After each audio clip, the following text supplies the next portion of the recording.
Hello, this is Rahul. In this lecture, we are going to learn RIP protocols. We have already learned the distance vector algorithms. The algorithms is used by this RIP protocols. We'll see what are the other things we're having with the RIP protocols. The key components of RIP protocols are hop counts and forwarding tables. We'll see one by one. Hop count is the number of routers in any path. Suppose we have computed this path and the number of routers we have 1 2 3, right? That would be the hop counts, and we assume in this this routing protocols weight on each is 1, right?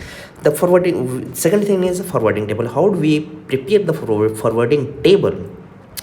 Suppose we have a network, this is a network, and we have a routers R1, R2 and R3, right? To weight on each edge is 1 over here, right? So the forwarding tables corresponding to R1, let's prepare it, right? This, we have 3 columns, right? Router means the destination from R1 to this router, right? Next hop is the next if you want to go from if you want to go R1 to R2, which one then next after R1, next hop from R1 to reach this R2. Suppose if you are going to R1 to R3, in that case the next hop is what? Next hop is R2, right? So that's why from R1 to R3, if you are going, next hop is R2, right? The cost is what? Cost is, if you are going from R1 to R2, the cost is 1, because by this next hop you are reaching to R1, that is only 1 cost, right? If you are going to to R3 from R1, in that case the cost is 2. Why it is? Because of this one, right? Now you can verify yourself corresponding to R2 what the forwarding table we have. The route, if you want to go from R1 R2 to R1, R2 to R1, cost is 1, next router is R1, right? So if you want to go R2 to R2, we do not need to go in next router, sorry. So the cost is 0 only. R2 to R3, the next router is R3, so that's why I have written 1, and cost is 1 only. Similarly, we can prepare the forwarding tables corresponding to router R3. So we'll see the working principle of RIP protocols. First one is each router will send the hello message initially. I just suppose if I connected with this network as a router, then I will send a hello message to other routers. Then in response, I will get the forwarding table of the forwarding table of the neighbors, right? Each router sends the hello message to its neighbors and gets in return the forwarding tables, as I explained just now. So second part is, when do we update new route? There are 3 conditions. New route has a lower cost. Actually, suppose we have a path we have a path 1 to 2, that is 5 cost. In case if you got another route and the cost is 1 and 1, that is equivalent to 2, then we will update the newer cost because the cost is has been decreased to lower than the earlier one. So second one is received node path doesn't exist.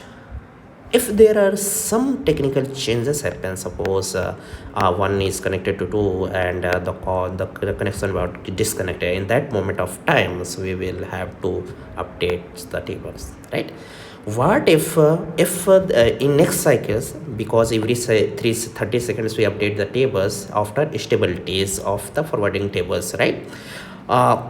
Suppose if we see any forwarding tables, there are changes, or we see the higher cost onto the route, Then the router will what higher cost means. Suppose earlier from R1 to R2 it cost was 2, and but from R2 I got, sorry, from R3 I got another vector where the cost R3 to R3 to R2 cost is 5.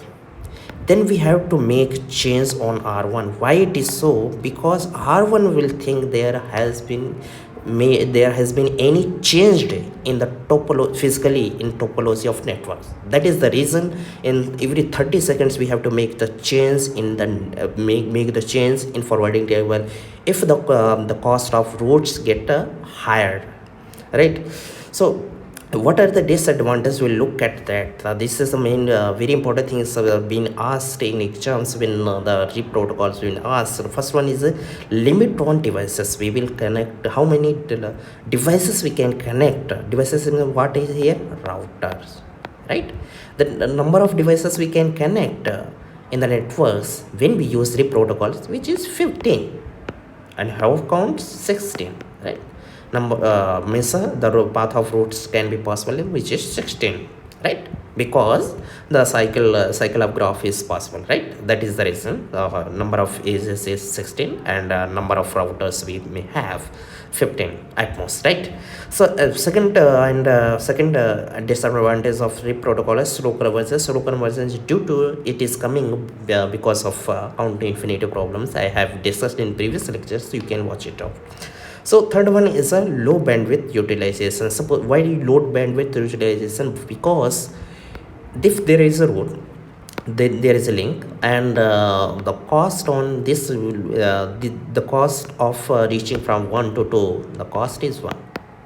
By the way, this is very equivalent. Another we have, if we have another links and this is connecting to 1 to 2 and its bandwidth higher than this one, but the cost on this link is also 1. So even if we are assuming both links equally, then what it means, this is we are not utilizing the bandwidth of the link. So this is a main this is also disadvantage of this RIP protocol, because we are treating all the links equally. That is unfair. And if any link has a high bandwidth, we should use first two in our transmission packet from source to destinations. Thank you.